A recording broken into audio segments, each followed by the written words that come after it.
Oi pessoal, tudo bem? Bom, então hoje a gente vai dar continuidade rapidamente aqui falar um pouquinho da aplicação daquele modelo clássico que a gente viu na aula passada, que permitiu a gente então encontrar a dispersão, né, do índice de refração, como é que o N dependia da frequência da luz, e também do coeficiente de absorção alfa, né, como é que o coeficiente de absorção alfa dependia também da frequência da luz que era incidente lá no material, certo? Modelinho clássico lá que a gente viu na aula passada, sisteminha massa-mola, imaginando lá o nosso átomo, então, como se fosse uma massa-mola, né, com o elétron preso ao núcleo por uma mola com a frequência de vibração de ressonância ômega zero. Então, como se a frequência de ressonância do meu átomo, então, fosse ômega zero nesse sistema. A gente viu que no caso da absorção, a gente tinha lá um resultado, né, que era basicamente uma curva lorentziana, né? Então a gente tem aqui o número de átomos, ou de átomos, né, que eu tenho lá no meu sistema, né? Aqui algumas constantes. Esse gama aqui era o fator de amortecimento, né? Lembrando que como a gente tratou lá do oscilador clássico, né? Esse aqui então era o termo dissipativo. A nossa frequência de ressonância. Isso aqui dava lá basicamente como é que a absorção alfa dependia de ômega. A gente via que na verdade a absorção era maior quando ômega fosse igual a ômega zero, ou seja, né, quando a frequência da luz incidente estava em ressonância com o teu sistema atômico.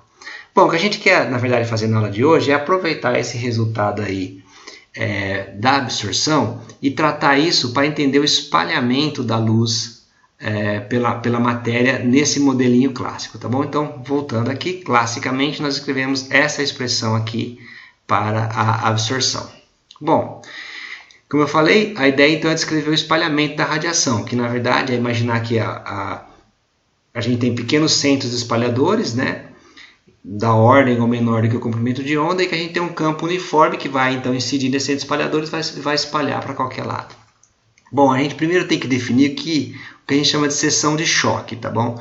Então, a seção de choque, sigma de ômega, é a absorção, que a gente viu no slide anterior, alfa de ômega dividido por N. Então, basicamente, a seção de choque é uma grandeza onde você normaliza a absorção pelo número de átomos ou de moléculas, o que quer que seja que você esteja modelando aqui.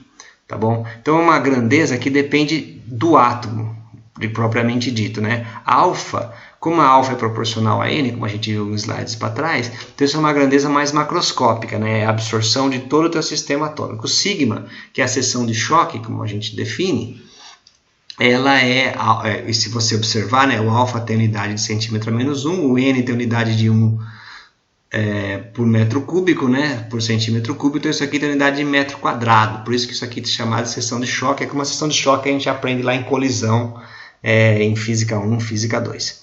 Então a gente define aqui essa seção de choque, que é uma grandeza, na verdade, que é intrínseca do átomo, digamos assim, tá bom? Porque você normaliza a absorção pelo número de átomos que você tem no seu sistema, tá bom? A absorção, só para ter uma noção, a absorção é assim, quanto mais átomos você tiver, né? Quanto maior a concentração, maior vai ser a absorção. Já a seção de choque não, porque ela é normalizada pelo número de átomos. Então depende só de quanto aquele átomo é absorvedor. Átomos mais absorvedores terão seção de choques maiores. Menos absorvedores, seção de choques menores. Agora o alfa já não. O alfa é uma grandeza que você pode regular, né? Você tem lá o seu sistema, né, que tem átomos que têm uma certa absorbância, uma certa seção de choque, então você pode colocar mais ou menos desses átomos para chegar na mesma taxa de absorção. Bom, como é que a gente vai encarar o espalhamento nesse nosso sistema? A gente vai calcular a seção de choque, tá bom? E pode ser seção de choque, usa-se esse termo tanto para absorção quanto para espalhamento. Então, como é que a gente vai entender o espalhamento? A gente vai entender o espalhamento da seguinte forma. A luz é absorvida pelo teu sistema atômico e ela reemite na mesma frequência, tá bom? Se a gente puder considerar dessa forma, então é como se o espalhamento fosse a reemissão, né? Então é como se ele refletisse aquela luz. Então ele absorve aquela luz, os elétrons aceleram, né? Se você coloca os elétrons para acelerar, o elétron acelerado ele reemite luz naquela mesma frequência, tá bom? Então isso aí a gente vai dizer que é o nosso espalhamento. Portanto, essa seção de choque aqui, como a absorção a absorção está intrinsecamente ligada ao espalhamento, né, dessa forma que eu acabei de falar, então essa seção de choque aqui pode ser entendida como uma seção de choque de espalhamento também. Então tá aqui. Simplesmente peguei aquele alfa, dividi por n, essa daqui então é a minha seção de choque. Vocês veem que desapareceu o n daqui.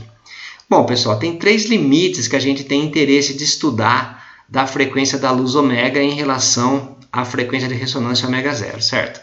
Que são os limites em que ômega é muito menor do que ômega zero, ômega muito maior do que ômega zero e ômega aproximadamente igual a ômega zero. Então, se você aplicar esses 3 limites aqui, ó, nessa expressão anterior, a gente vai encontrar aqui, para o caso que eu tiver com a frequência ômega muito menor do que ômega zero, certo? Então, a frequência da minha luz, né, a energia da minha luz é muito menor do que a energia da minha transição, isso daqui vai dar uma seção de choque que vai ser proporcional a gama, né, que é o termo de amortecimento, vai com a frequência ao quadrado sobre o ômega zero à quarta, tá bom? É meio por expressão rápida da expressão anterior. Quando ômega é igual a ômega zero, né, na expressão anterior, do slide anterior, o que vai acontecer é que vai sumir a dependência em ômega, isso aqui vai ser proporcional a 1 sobre gama. E quando a tua frequência da luz for muito maior do que o ômega zero, ou seja, quando a energia do fóton for muito maior do que a energia do nosso sistema atômico, né? Aí o resultado anterior vai mostrar que a gente tem, então, que vai ser proporcional a gama sobre ômega ao quadrado. Então, vai com 1 sobre ômega ao quadrado. Bom, a questão toda é a seguinte: para a gente melhorar essa aproximação agora, a gente precisa, na verdade, determinar que, embora a gente não tenha feito isso lá no nosso modelo clássico da aula passada, esse gama, em princípio, ele pode depender da frequência ômega, tá bom? Então vamos ver como é que é ser. Então a gente precisa explicitar essa dependência agora para a gente conseguir entender melhor o nosso espalhamento. Então vamos lá. Da mecânica clássica, como o nosso tratamento é um tratamento clássico, né, oscilador harmônico, então o que a gente escreve? A gente escreve o seguinte: a gente sabe lá, né, que a nossa força de atrito, né, que é a força viscosa lá, a força dissipativa no nosso modelinho clássico, a gente escreveu como sendo menos mv gama, tá bom? Portanto, a potência dissipada, né, considerando uma força de atrito desse tipo aí, é menos m gama v ao quadrado, como a gente aprendeu lá em física 1, tá bom? Física 2 talvez, não sei.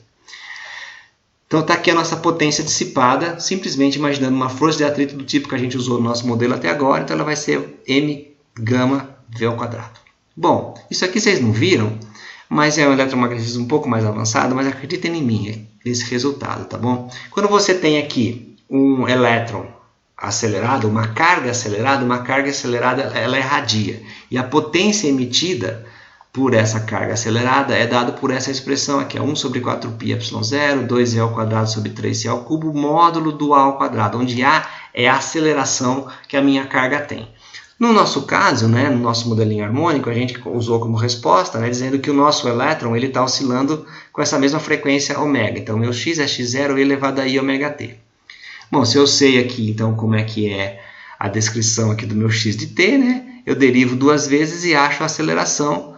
E é claro, como dá 1 elevado a ômega t, né, isso daqui vai ficar fácil, a gente consegue escrever essa minha aceleração como sendo menos i ômega v, tá bom? Onde v, então, é a velocidade, né? Você deriva uma vez aqui, você deriva outra vez, você relaciona a aceleração com a velocidade.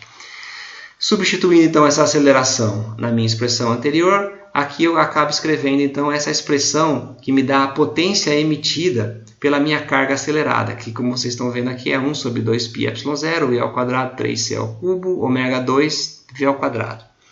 Então, o que a gente vai fazer agora? A gente vai comparar essa expressão com a expressão anterior, que a gente tira lá do modelo puramente clássico, tá bom?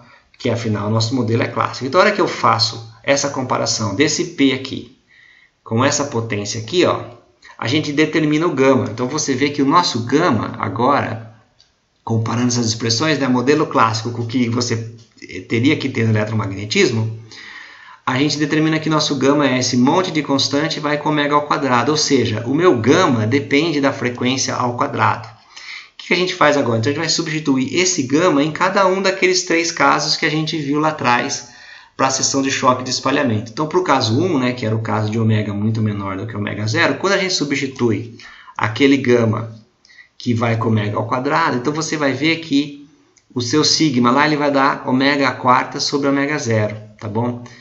Esse tipo de espalhamento, né, que é o espalhamento que quando a luz tem o comprimento de onda da radiação incidente, tá bom?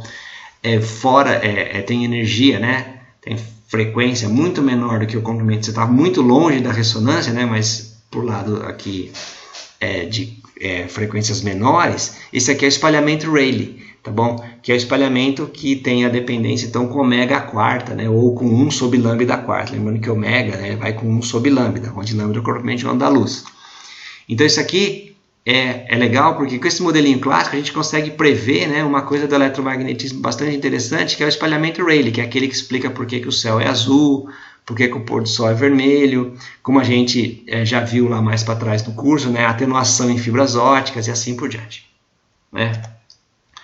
Para o caso 2, quando ômega for igual a ômega zero, né, substituindo aquela expressão, então vai dar simplesmente aqui 1 sobre ômega zero ao quadrado, que é o conhecido como espalhamento ressonante. Então isso aqui, por outros mecanismos, por outros formalismos, você é capaz de encontrar esse cara aqui, que é o tal do espalhamento ressonante, simplesmente usando esse modelinho clássico. E o terceiro caso aqui, né, quando a frequência da luz é muito maior, né, do que o ômega zero, tá bom? Então, nesse caso aqui, quer dizer, a energia do o fóton tem muito mais energia, né, muito mais energético, né, do que a frequência da tua transição. Então, nesse caso aqui, né, aquele ômega ao quadrado tinha 1 sobre ômega ao quadrado embaixo, que cancela com o ômega ao quadrado em cima. Então, você vê que, na verdade, esse espalhamento aqui é um espalhamento constante. Tá bom? Então, nesse caso aqui, que a frequência é muito maior do que a frequência ressonante, o espalhamento é constante. Isso aqui é um resultado que quem já fez física moderna talvez já tenha aprendido. Isso aqui é chamado de espalhamento Thomson, né?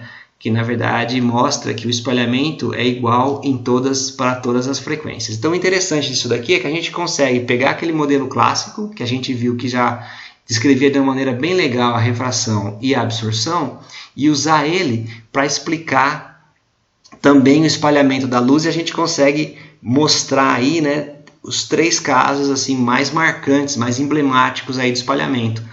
O espalhamento Rayleigh, né, que vai com ômega quarta, o espalhamento ressonante, que não depende lá da frequência, que vai só com a frequência, só depende da frequência de ressonância ômega zero, e o espalhamento Thomson, né, que é um espalhamento constante aqui para todas essas frequências, que é independente da frequência. Então, mesmo esse modelo clássico, ele consegue explicar bastante bem, assim, pelo menos do ponto de vista mais fundamental, né, e também mais intuitivo, esses 3 tipos de espalhamento, aí, que são espalhamentos bem importantes em ótica. Bom, pessoal, a aula de hoje, então, era basicamente para mostrar como a gente consegue aplicar aquele modelinho clássico, expandir ele um pouquinho mais à frente, além de refração e absorção, também empregá-lo aí para espalhamento.